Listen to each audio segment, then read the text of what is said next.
Hello guys, welcome back. So in this lecture, we are going to discuss a few things which could go wrong when you start writing your recursive functions, right? If you are new to recursion, then these are the most common mistakes like most of the beginners do. Okay, so we are going to discuss about those things in this lecture. It's going to be a quick video. Okay, so the first thing is you have to handle the base case, right?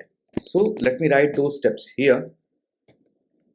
Okay, so first thing you have to do is like most of the beginners miss most of the times is they don't handle the base case, right? Base case is the edge case. Okay, we call it, some people call it edge case, some people call it base case, right? So this is where the recursion basically stops. Okay, otherwise your function will keep on calling the nested function, right? And I'll show you in a minute like how it will impact this small line, how it will impact your code. Okay, so what you have to do is you have to handle base case. Okay, or I like make sure to handle base case. Okay, so let's take an example of this exact same thing. Okay, so I'm going to call this function without this base case. Okay, and then I will show you in the call stack like how it will affect your code. And I think I have shown you already, but still let's see it again. Okay, so here I have to go into the script.js, and here I have to go at the very end, right? So where is it? Okay, this is the one, right? So let's add a debugger here. Okay, because I want you guys to see like what happens on every step. Okay, yeah, now let's just call this function here. So square number, right? With, let's pass just three numbers. Okay, 1 2 3. Okay, so yeah, here it is returning like 149 square number side. It looks fine, everything looks fine. Okay, but let's say you have okay, let me just copy, or we don't need to copy it. Let's say you forgot, you wrote everything perfectly fine, but you forgot to handle the base case. Okay, then let's see what's gonna happen now. Okay, let me save it quickly. Okay, so here is a function. As soon as I hit enter, I am getting maximum call stack size exceeded, right? So here, push arrays to the element. I'm getting some errors in this line. Okay, so this is because of it, right? So let's add a debugger here as well, or here as well. Okay, here let's write. So let's clear it and then let's call it again. Okay, so now it came to our function, right? Now let's see what happens. Okay, so right now in our call stack, two function calls are there. Okay, because we have just passed three numbers in it, right? Now it's 2 and 3. Okay, so again I'm calling it. Now in the parameter we have just 3. Okay, which we are going to square. Okay, now if I play it again, we have empty array, which is also fine because every time we are removing one number, right? Since we have no base case handled here, since we have no edge cases handled here, okay, just forget this for a minute. Just have a close look on this one. See, this line I have commented, right? What it was saying, like if we have no length in the array, then we had to return this squared number, right? Now the problem will start appearing. Okay, now if I play it again, see, it is keep on going. It will keep on calling, like it will keep on adding the execution context in the call stack. Okay, so that is what we were not able to see. It was giving us the error directly. And see, right now we have like somewhere around 10 to 12 execution context right now in the call stack, somewhere around that, right? Okay, so if I keep on playing it, then as you can see, it will keep on pushing the execution context in the call stack. Okay, and quickly it will exceed the range of the call stack, like the maximum number of execution context a call stack can hold. It will quickly exceed that. That is why we get the error here, maximum like size exceeded in the call stack something, right? So that was the reason behind it. See, it is keep on calling. It is not even returning anything. It is just keep on calling, and the execution context are keep on pushing into the call stack, and the size of the call stack, see, it is keep on increasing, right? So that is the main reason why we have to handle the base case, especially in case of recursion, right? See, right now we have n numbers of execution contexts here, which are keep on getting pushed into the call stack. Okay.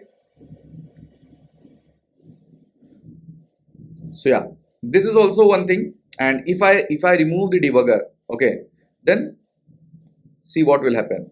We are going to get the error maximum call stack size exceeded, because it was keep on pushing the execution context in the call stack. And this is what we also call like stack overflow, right? Because now the call stack started overflowing with the execution context, because our recursive function is keep on trying to push the execution context, and it can hold up to some certain limit, right? The execution context. That is why handling the base case is also one of the important thing. Okay, and it's not like you just have to handle it like this. Okay, the return keyword is also important. Okay, so let's say you have handled the edge case here, base case here. If no length, then instead of returning, what you did accidentally, you used console log. Okay, sorry. Okay, you used console log. Okay, so now if I save this file and if I again check this, see, right now I'm not returning anything, right? So this thing will console log the squared number array every time. Okay, but it is not returning anything. So it is also a problem. So you have to make sure whenever you are handling the edge case or base case, you are returning something, right? Okay, so right now you have handled it, we have handled the base case incorrectly. So let's see what happens. Okay, again we are going to see the same error.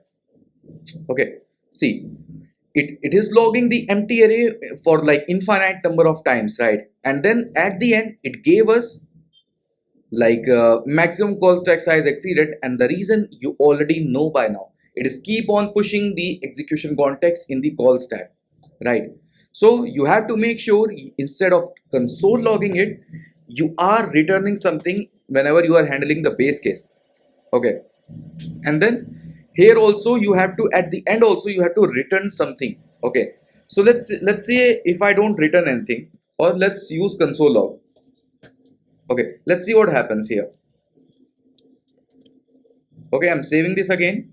So what I have done is, at the end of the function we are returning some squared number array, right? So right now I have just logged it. Okay, so this thing I fixed, I properly handled the base case, but I forgot to return the array or the value at the end of the function. So let's see what happens. I'm calling this function again. Okay, so we have a debugger on here. So let's go back to our console log. Okay, see, so now right now you started getting something which is unexpected, right? So you are getting undefined here. Why? Because here we are not returning anything, right? And if you don't return anything, then JavaScript will take undefined as a fallback value, right? So let's say you have wrote a function but it is not returning anything, but here in this line you are expecting this function to return something, right? So in case if it is not returning anything, then in that case JavaScript will store undefined as a value for this variable. Okay, and in that case you will start seeing this sort of weird behavior. Okay, and then you will get confused like why it is working this way. Okay, so yeah, in this case the stack overflow won't happen. Why? Because we have handled the edge case properly, but we have not returned any value at the end of the function. So that is why, since we are not returning any value, the parent function is not able to get any value. So we are getting this undefined or these weird behaviors. Okay, and see, at the end also it is not returning anything, it is just returning undefined. Okay, so you have to keep in mind for these few things whenever you are writing a recursive function. Okay, these are the most common pitfalls which most of beginners do. Okay, so these are the things which you have to keep in mind whenever you are working with the recursion. So yeah, this is it for this lecture. Now let's see like whether we are going to learn the searching algorithms or the sorting algorithms first. I think we'll be learning the searching algorithms first. Okay, so yeah, this is it for today. Let's jump into the searching algorithms. And congratulations, guys, you have already made it so far. You have learned about recursion, you have learned about like programming patterns. If you want, you can take your time, you can practice a lot of questions searching from the internet, and especially in case of recursion also you need a lot of practice to master recursion, right? But if you want to continue, then let's jump into the next video where I'll be talking about the searching algorithms. Okay, so this is it for today. See you in the next one.